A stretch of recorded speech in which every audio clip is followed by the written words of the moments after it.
India की number 1 choice Bharat matrimony.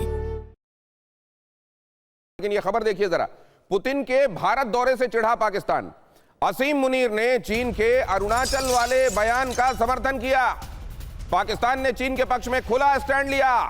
इससे भारत चीन पाकिस्तान तनाव और बढ़ सकता है। टू फ्रंट सिचुएशन भारत के लिए, आप जानते हैं, एक तरफ पाकिस्तान एक तरफ चाइना। और वैसे में जबकि मिर्ची लगी है, कुछ और समझ में नहीं आया, तो अरुणाचल वाला जो बयान था जिसका भारत ने पुरजोर तरीके से खंडन करते हुए कहा था कि अरुणाचल भारत का अभिन्न हिस्सा है, इसको लेकर और कोई खाम ख्याली नहीं पाली जानी चाहिए। डॉक्टर एस जयशंकर ने यह बात कैटेगोरिकली कही थी। लेकिन इस दौरान वो क्या कहे, पाकिस्तान को और कुछ नहीं सूझ रहा, तो वो कह रहा है अरुणाचल वाले स्टैंड का हम समर्थन करते हैं। सवाल यह है कि इनके समर्थन करने ना करने से दुनिया में कुछ बनता बिगड़ता नहीं है, लेकिन फिर भी यह दिखाई देता है कि क्या क्या होता है, साजिश वाला दिमाग क्या होता है और वो कैसे चलता है। इसके मायने अशोक सज्जनहार साहब, अरुणाचल को लेकर इस समय अचानक चाय से ज्यादा केटली गर्म है। जी, बहुत अच्छा मुहावरा आपने प्रयोग किया है और मैं आपसे बिल्कुल सहमत हूं। जिस प्रकार से आरजू जी बेबाक तरीके से अपना वक्तव्य दे रही हैं, देखिए ये पाकिस्तान का तरीका है, पाकिस्तान की ये कोशिश है अपना रेलेवेंस बनाने के लिए। उसका कोई वो नहीं है इसमें, उसने क्या लेना देना है इसमें, कहीं दूर पड़ा है, परंतु उसको अपना रेलेवेंस है। जो मैं भी हूँ यहाँ पर और मैं भी इसमें जो भी यहाँ का हो रहा है उसके लिए मैं उसमें मैं दखल अंदाजी कर सकता हूँ। एक अगर आप मुझे इजाजत दे दिनेश जी, तो जो ये यूएस की स्ट्रेटजी आई है, नेशनल सिक्योरिटी स्ट्रेटजी, देखिए ये बिल्कुल वैसी ही स्ट्रेटजी है जो 2017 में आई थी। राष्ट्रपति पुतिन ने तभी उसी समय अपना वो लिया था, कार्यभार संभाला था उनके, उसमें अगस्त में नेशनल सिक्योरिटी स्ट्रेटजी आई। उसके बाद उन्होंने क्वाड इस्टेब्लिश कर दिया। आपको याद होगा नवंबर 2017 में फिलीपींस मनीला में जाकर वो जो अपना ईस्ट एशिया समिट था वहां पर उन्होंने कर दिया। इस बारी जो मुझे देखना है, उस टाइम तो उन्होंने वॉक द टॉक किया, प्रेशर उन्होंने बनाए रखा चीन के ऊपर। इस बारी मुझे देखना है जो वो चीन के ऊपर will it walk the talk on this.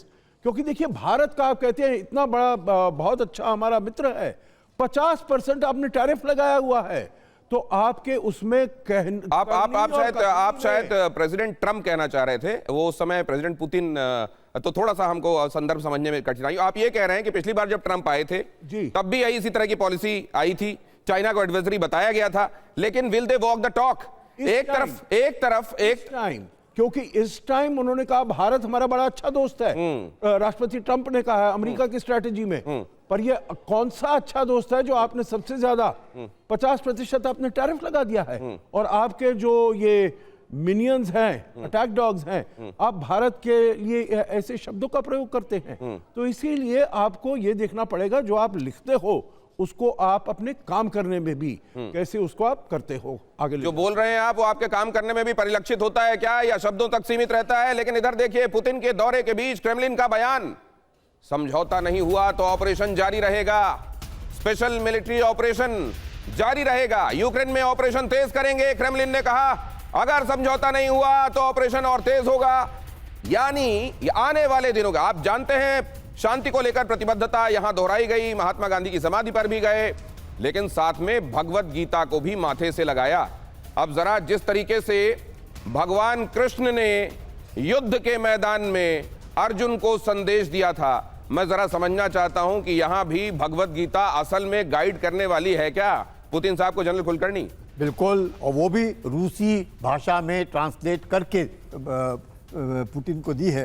तो ये जरूर ये इसकी जो मैं कहूँगा रेलेवेंस है भगवत गीता की, हर एक को है, ये ह्यूमैनिटी के लिए है, और इसीलिए उन्होंने रूस पे ट्रांसलेट करके दिए। इसको किसी मज़हब से नहीं, इसका living, the way of living जो है वो भगवत गीता में है, और ये बहुत ज़रूरी है। मुझे पूरी उम्मीद है कि इसको पढ़ने के बाद, जैसे सज्जनार साहब कह रहे थे, everybody must walk the talk. लेकिन अब सवाल ये है सर, क्रेमलिन ये कह रहा है कि बात नहीं बनी तो ये ऑपरेशन और तेज किया जाएगा। ऑपरेशन और तेज किए जाने के मायने क्या होंगे? इसके मायने क्या, और आगे की तरफ एडवांस करेंगी रशियन ट्रुप्स, और आगे बढ़ेगा क्या, कुछ और जमीन रशिया की तरफ जाएगी क्या? ऑपरेशन तेज होने के मायने क्या हैं, या कीव में और बारूद बरसाया जाएगा? इसको कैसे देखा जाना चाहिए, आप क्या सोचते हैं मनीष? देखिए सीधी सी बात है, मैं तो शुरू से ही कहता रहा हूं कि रूस और यूक्रेन का युद्ध बहुत हद तक महाभारत जैसा ही है। मैं ये नहीं कहूंगा कि कौन कौरव है कौन पांडव है, बस ये जरूर है कि रूस वाले भी अटैक करने से पहले समझते हैं कि वो अपने परिवार के लोगों पर हमला करने हैं, बस उसके कारण थोड़े दूसरे हैं। और इसीलिए भगवत गीता जिस किताब को लेकर 2011-12 में रूस में एक विवाद भी उठा था, लेकिन बाद में फिर सॉर्ट आउट हुआ, तो सीधी सी बात है कि रूस अपने कोर कंसर्न से कॉम्प्रोमाइज नहीं करेगा, वो आगे बढ़ेगा। पुतिन यहां आने से पहले ही 2 दिन पहले ही उन्होंने कहा था कि यूरोप के साथ वो जंग लड़ने को तैयार है, यूरोप जब चाहे। तो अब सारा फोकस अब धीरे धीरे उधर शिफ्ट होगा, फोकस उधर शिफ्ट होगा। और फोकस इस पर भी आ रहा है कि रूस ने दिया भारत को एक बड़ा ऑफर, भारत में Su-57 के निर्माण का ऑफर, लैंसेट ड्रोन निर्माण का भी ऑफर दिया गया। रोस्टेक के सीईओ सर्गेई चेम्जो का यह बयान, Su-57 और लैंसेट ड्रोन इंडिया में बनाए जाएं। अगली खबर भी देखिए, भारत मंडपम से पुतिन का एक और बयान, भारत की नीति संप्रभु है, पुतिन ने कहा। प्रधानमंत्री मोदी के नेतृत्व में तरक्की कर रहा है भारत, भारत का आर्थिक रूप से प्रदर्शन लगातार सुधर रहा है, प्रेसिडेंट पुतिन ने कहा। अब जरा यह भी देख लीजिए, भारत से व्यापार पर पुतिन क्या बोले। भारत से व्यापार को लेकर पुतिन ने क्या कहा, बहुत जल्दी से ये देख लीजिए। भारत दुनिया की सबसे तेज बढ़ती हुई अर्थव्यवस्थाओं में से एक है, भारत की आर्थिक नीति बहुत बहुत मजबूत है, भारत तकनीकी संप्रभुता मजबूत कर रहा है, टेक्निकल सॉवरेनिटी, बहुआयामी आर्थिक संबंधों को प्राथमिकता दी जा रही है भारत में। पिछले 3 वर्ष में द्विपक्षीय व्यापार रिकॉर्ड स्तर पर पहुंचा है। 2024 में रूस भारत व्यापार 64 अरब डॉलर तक पहुंचा और अब इसे 2030 तक 100 अरब डॉलर तक ले जाने का लक्ष्य रखा गया है। व्यापार के लिए और ज्यादा व्यापार विस्तार की संभावनाएं यहां पर हैं। ये महत्वपूर्ण बातें हैं जो आज कही गई।